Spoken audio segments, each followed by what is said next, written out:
Marilia, radiant in her white gown, adjusted her veil as Mateus, his eyes shining with love, beamed at her. It was supposed to be their perfect day, a celebration of their love under the open sky. But the sudden downpour had forced them to take refuge inside the tent.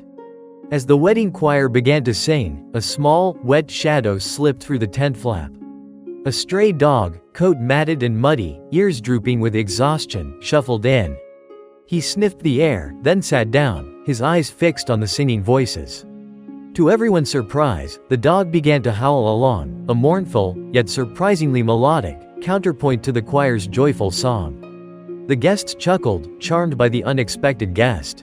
The dog, however, seemed unfazed by the attention. He simply stood, watching the ceremony with an air of quiet dignity. The moment arrived for the vows. Mateus, his hand on Marilia's, turned towards her, ready to profess his love. Then, the dog, seemingly sensing the solemnity of the moment, padded over to Marilia, nudged her dress with his nose, and laid down, his head resting on her white satin.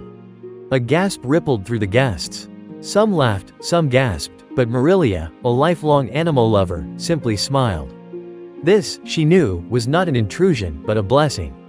She gently stroked the dog's head, and whispered, "Don't worry, you're safe now." The dog, as if understanding her words, closed his eyes and drifted off to sleep. After the ceremony, Marilia and Mateus, fueled by the warmth of their love and the dog's unexpected presence, started searching for its owner.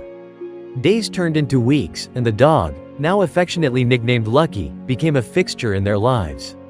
Marilia, the ever-caring soul, made him comfortable, fed him, and cared for him. One afternoon, while walking Lucky in the park, they stumbled upon a group of children, their faces etched with sadness.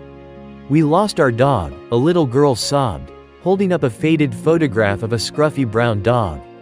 "He looked just like this one." Marilia's heart skipped a beat. It was Lucky. She showed the children the dog, his tail wagging happily. The girl, her eyes wide with joy, cried out, "It's Buddy. He's alive." The children's reunion with Buddy was tearful and heartwarming. Marilia watched them, her heart full, as Buddy, tail wagging furiously, nuzzled his young owner's face. As they left, Marilia's hand brushed against Mateus's. He squeezed her hand, his eyes conveying a shared sentiment. It was meant to be.